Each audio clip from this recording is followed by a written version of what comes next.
Hello everyone. So আজকে আমরা দেখব কিভাবে আমরা খুব সহজেই কোনো ওয়েবসাইট ছাড়াই ইমেজ অপটিমাইজ করতে পারি এবং সেই অপটিমাইজ ইমেজগুলো আমাদের ওয়ার্ডপ্রেস বা যে কোনো ওয়েবসাইটে ইউজ করতে পারি। তো এর জন্য যেটা করতে হবে, এট ফার্স্ট ইমেজ অপটিম নামে একটা সফটওয়্যার ডাউনলোড করতে হবে। তো সেটা আমরা চাইলে ম্যানুয়ালিও করতে পারি। তো ইমেজ অপটিম ওয়েবসাইটে গেলেই সেখান থেকে ডাউনলোড করার অপশন আছে। আবার যদি আমরা ব্রিউ ইউজ করি, সেই ক্ষেত্রে ব্রিউর প্যাকেজও পাবেন। আপনি ইমেজ অপটিম লিখে সার্চ দিলেই চলে আসবে, জাস্ট এটা কপি পেস্ট করলেই হবে।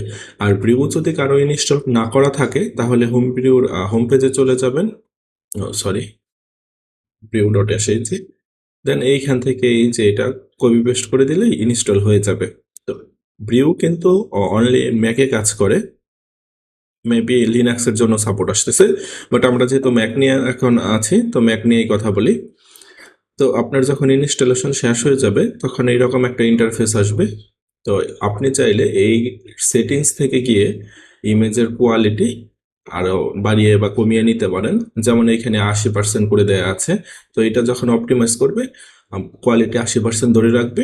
আপনি যদি চান 75% করতে পারেন, যেমন ওয়ার্ডপ্রেসে আমাদের বাই ডিফল্ট দেওয়া থাকে 75%, তো আপনি চাইলে সেটাও ফলো করতে পারেন। আর অপটিমাইজেশন স্পিড আছে, তারপরে হচ্ছে এখানে আরো অনেক সেটিংস আছে। তো আপনার মন মতো আপনি ইউজ করতে পারেন বা আমার দেখানো সেটিংসটাও ইউজ করতে পারেন, যদি এই বিষয়ে আমি খুব বেশি অভিজ্ঞ না, জাস্ট ডেইলি লাইফে ইউজ করি।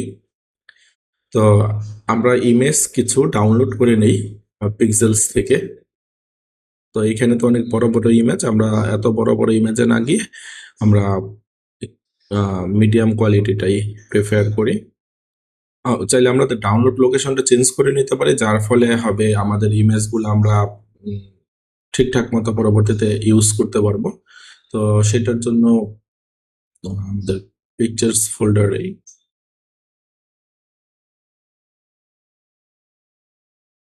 তো এই ফোল্ডারে আমরা আপাতত টেম্পোরারি রাখতে পারি। তো আবার নতুন করে ইমেজটা ডাউনলোড করি। তো নিউ লোকেশন এবার সেভ হলো। এভাবে করে আরো আমরা কয়েকটা ইমেজ ডাউনলোড করি। আমরা চাইলে শুধু ল্যান্ডস্কেপ ইমেজও ডাউনলোড করতে পারি। তো বেশিরভাগ যেহেতু আমাদের সাইটগুলোতে ল্যান্ডস্কেপ গুলাই হয়।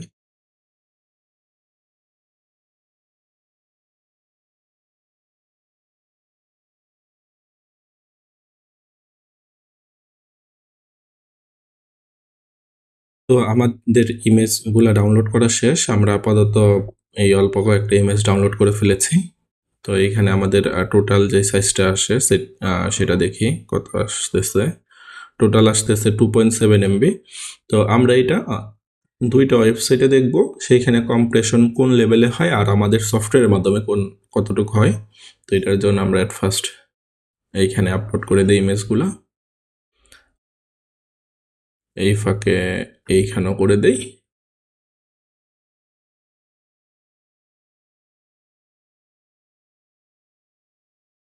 ওরা কোয়ালিটি চাচ্ছে কত পার্সেন্ট আমি রাখতে চাচ্ছি, এইখানেও 80 করে দিলাম।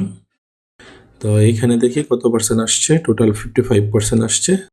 যেহেতু আমার কম্প্রেশন কমপ্লিট তাই আমি ডাউনলোড করে ফেলি। তো এইখানে ডাউনলোড না করে আমার ইমেজেস ফোল্ডারে ডাউনলোড করি।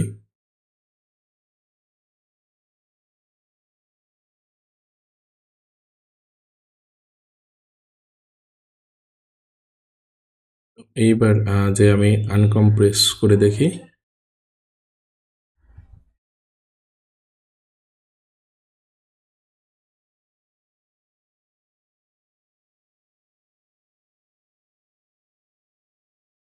তো দুইটাই ডাউনলোড হয়ে গিয়েছে। আর এখানে হচ্ছে আমি এইবার সফটওয়্যার মাধ্যমে করি। তো এখানে আরেকটা ফোল্ডার করে নেই, তাহলে আমি কম্পেয়ার করতে পারবো যে কি পরিমাণ কম্প্রেশন এটার মাধ্যমে হয়েছে।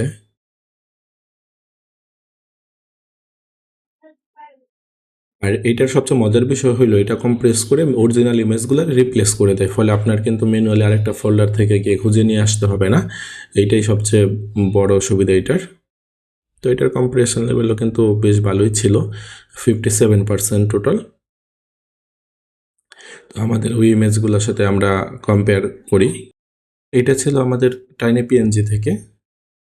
এখানে আমার টোটাল সাইজ আসছে অপটিমাইজেশনের পরে 1.2 এমবি, ইমেজ অপটিমে আসছে 1.6 এমবি, ইমেজ কম্প্রেসর থেকে আসছে 2.3 এমবি। সো এইটা এখানে হিসাব করলে আমাদের থার্ড পজিশনে আসছে। আর যদি আমরা ইমেজ অপটিমটা ধরি তাহলে এটা সেকেন্ড পজিশনে আছে। আর টাইনি পিএনজিটা সবচেয়ে বেস্ট ছিল হয়তো বা আমাদের এই সেটিংসটার জন্য। তো আমরা চলেন আরেকবার দেখি 75% দিয়ে কি হয়। আমাদের সেটিংসে চলে যাই, এখানে আমরা কোয়ালিটি রাখবো 75, পিএনজির ক্ষেত্রে 75, গিফের ক্ষেত্রে 75। এইবার আমরা আবার নতুন করে ওপেন করি এবং আগের অপটিমাইজ ইমেজগুলো আবার এখানে কম্প্রেস করতে দেই। তো এখানে কমপ্লিট হয়ে গেছে। তো এবার দেখি 1.4 আসছে, টাইনি পিএনজি তো 1.2 আসছে। তাহলে টাইনি পিএনজিটা মাছ বেটার করতেছে, বাট আপনার এই সফটওয়্যারটা কিন্তু আপনাকেও বেশ কাছাকাছি একটা রেজাল্ট দিচ্ছে। আর আপনি যদি সেটিংসটা আরেকটু টুইক করে নেন, দেখা গেল আপনি 75-এর জায়গায় 70 করে নেন, তাহলে দেখবেন অলমোস্ট সেম নিয়ে আসছে। সাধারণত অনলাইন যে টুলগুলো আছে ওইটাও আমার জানা মতে কাছাকাছি করে, আর ওদের তো আরও অ্যাডভান্স টেকনোলজি আছে, তো সেটার সাথে আর ওই কম্পেয়ার না করি। তো আপাতত বেসিক প্রেস করার জন্য এটা বেস্ট। আবার ওয়ার্ডপ্রেসে তো আমাদের আরও থার্ড পার্টি প্লাগ ইন থাকে যেগুলো দিয়ে আরেকবার আবার কম্প্রেস হয়, সেগুলো আবার ওয়েবপিতে কনভার্ট হয়, তখন তো সাইজটা আরও ছোট হয়ে যাবে। তো ওভারঅল যে রেজাল্ট আসলো সেটাতে আমি মনে করি একটা স্যাটিসফ্যাক্টরি লেভেলের রেজাল্ট দিয়েছে। আপনারা চাইলে এটা ইউজ করতে পারেন যেহেতু ফ্রি টুল। আর এটার অল্টারনেটিভ টুলস আছে উইন্ডোজের জন্য। আপনি যদি ইমেজ অপটিমাইজ ওয়েবসাইটে চলে যান, সরি,